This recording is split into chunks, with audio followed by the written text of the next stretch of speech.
तर आहोत हे सगळं सांगितलं की काहीतरी आहोत. आपण मागच्या वेळेस पाहिलं की तुम्ही जगाचा प्रकाश आहात, तुम्ही पृथ्वीचं मीठ आहात आणि ह्यावेळेस आपण पाहत आहोत की तुम्ही देवाचे मंदिर आहात. कोण आहात आपण? देवाचे मंदिर. देवाचं मंदिर. आता मंदिर म्हटलं त्यामध्ये काय पाहिजे? देव पाहिजे. देव पाहिजे नाही का? जर मंदिरामध्ये जर देव नाही त्या मंदिराला काही महत्त्व नाही, काही व्हॅल्यू नाही किंवा त्या मंदिराला काही अर्थ नाही आहे. आता देवाचं मंदिर जे आपण आहोत आमच्यामध्ये देव असणं गरजेचं आहे. देव म्हणजे प्रभू येशू ख्रिस्त आमच्या मंदिरामध्ये असणं गरजेचं आहे. ज्या मंदिरामध्ये येशू नाही त्या मंदिराला काही महत्त्व नाही. Praise the Lord. Praise the Lord. आता या ठिकाणी तो सांगत आहे तुम्ही देवाचे मंदिर आहात आणि देवाचं मंदिर म्हटलं म्हणजे त्यामध्ये देव आला पाहिजे. आज तुम्ही आणि मी देवाचं मंदिर आहोत. मग जर आमच्यामध्ये जर देव नाही तर त्या मंदिराला त्याला आपण मंदिर म्हणू शकत नाही. आम्ही पाहतो की मंदिर जे आहे ते माणूस आहे, मनुष्य जो मंदिर आहे याला सांगत आहे की जर कोणी देवाच्या मंदिराचा नाश करेल तर देव त्याचा नाश करेल. कारण देवाचे मंदिर पवित्र आहे आणि तेच तुम्ही आहात. कसं आहे देवाचं मंदिर? पवित्र. कोण आहे ते? आपण देवाचं मंदिर आहोत. ते पवित्र आहे आणि ते मंदिर जर पवित्र असलं तर त्यामध्ये देव राहणार आहे.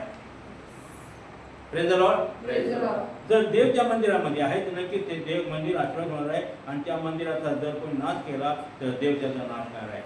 एकदा का देव नाश करायला आला मग काय कोणी वाचू शकत नाही. फार मोठं संकट आहे, फार मोठं तुम्हाला जनावर वाढवा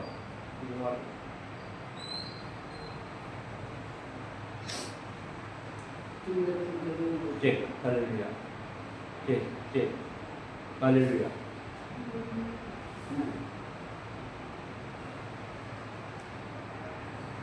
मंदिर आहोत आणि जर देवाच्या मंदिरामध्ये जर देव नाही तर त्या मंदिराला काही महत्त्व नाही आणि म्हणून आपण देवाचं मंदिर आहोत. येशू ख्रिस्ताने म्हटलं की तुम्ही देवाचे मंदिर आहात. येशू ख्रिस्ताने म्हटलं की तुम्ही जगाचा प्रकाश आहात. येशू ख्रिस्ताने म्हटलं की तुम्ही पृथ्वीचं मीठ आहात आणि मंदिर जे आहे ते फार महत्त्वाची गोष्ट आहे. जर आम्ही देवाचं मंदिर आहोत आमच्यामध्ये देव असणं गरजेचं आहे आणि ज्यांच्यामध्ये देव आहे, ज्या घरामध्ये देव आहे, ज्या लोकांमध्ये देव आहे ते आशीर्वादित आहेत. अजून एक वचन आपण वाचूया. क्रांतिकारा दुसरे पत्र याचा 16वा अध्याय आणि 16 वचन. क्रांतिकारा दुसरे पत्र 16वा अध्याय 16 वचन.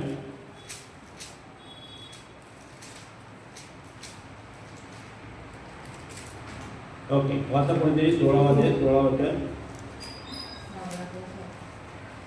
6वा अध्याय 16 वचन. क्षमा करा 6वा अध्याय 16 वचन.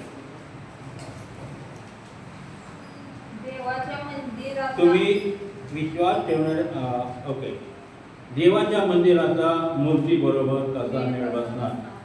आपण तर जिवंत देवाचे मंदिर आहोत. देवाने असे म्हटले आहे की मी त्यांच्यामध्ये वास करून राहील, मी त्यांचा देव होईल व ते माझे लोक होतील. देवाच्या मंदिराचा परमेश्वर सांगत आहे की मी त्यांचा देव होईल आणि ते माझे लोक होतील. देवाच्या मंदिर जे आम्ही आहोत त्यामध्ये जर देव असला तर आम्ही देवाचे लोक आहोत. आणि देवाचे लोक कसे माहिती आहे का? कसे देवाचे लोक? पवित्र आहेत, आशीर्वादित आहेत. हालेलुया. जर देवाचे लोक जर आशीर्वादित आहेत आणि मग आता मंदिर आपल्या पवित्र शास्त्रामध्ये एक मंदिर आहे आणि ते म्हणजे प्रेषितांची कृत्य याचा 3रा अध्याय 1 ते 10 वाचनामध्ये ते मंदिर आहे की त्या ठिकाणी सुंदर नावाचा दरवाजा आहे, मंदिर आहे आणि त्या मंदिराच्या दरवाजा बाहेर एक लंगडा भिकारी भीक मागत बसलेला आहे आणि भीक मागत असताना त्या ठिकाणी पेत्र आणि योहान गेले आणि त्यांनी त्या भिकाऱ्याने किंवा त्या लंगड्या माणसाने त्यांच्याकडे भीक मागितली आणि मग पेत्र त्याला सांगत आहे की आमच्याकडे सोनं रुपये काही नाही आहे. मंदिरामध्ये सोनं रुपये आणावं किंवा सोनं रुपये असावं त्याची काही गरज नाही. Praise the Lord. पण मंदिरामध्ये ख्रिस्त असणं फार गरजेचं आहे. जर मंदिरामध्ये जर ख्रिस्त आहे, मंदिरामध्ये जर येशू आहे तर त्या मंदिराला शोभा आहे. आणि म्हणून पेत्र त्या लंगड्या भिकाऱ्याला सांगत आहे की माझ्याकडे सोनं रुपं काही नाही, पण जे आहे ते तुला देतो. नासरी येशू ख्रिस्ताच्या नावाने उठ आणि चालू लाग. काय झालं तर माणूस बरं झाला का नाही?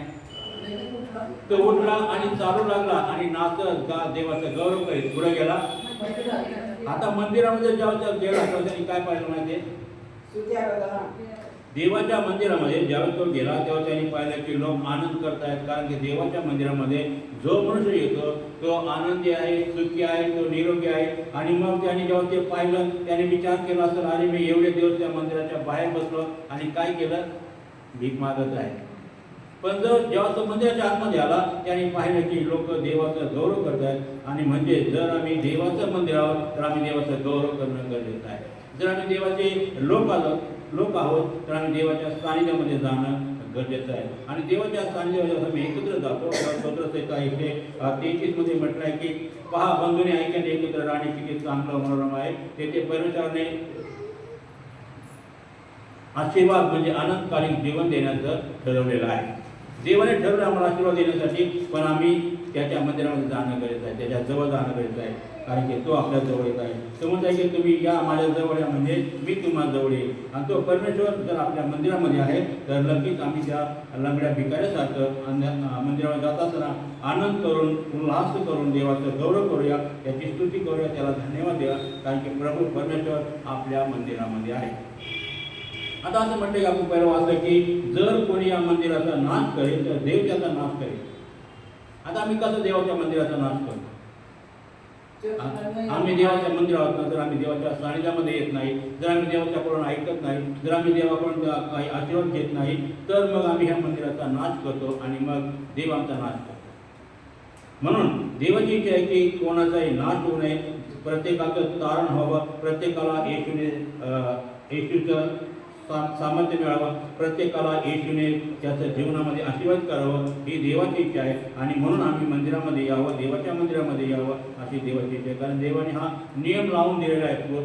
पहिल्या शतकामध्ये सुद्धा चर्च होते, मंदिर होते, मंदिर म्हणून येशू सुद्धा काय करायचा, चर्चमध्ये जायचा. आणि मग त्या ठिकाणी देवाचं वचन वाचलं, देवाच्या लोकांना आशीर्वाद दिला आणि मंदिरामध्ये पुष्कळ लोकांना बरं केलं. पुष्कळ लोकांना काय केलं, त्या ठिकाणी मंदिरामधून हाकलून लावलं.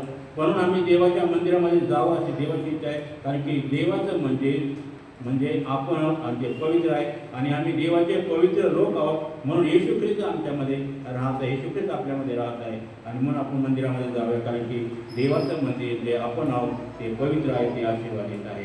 देव बाप करो आणि वचन आपल्यासाठी अधिक आशीर्वाद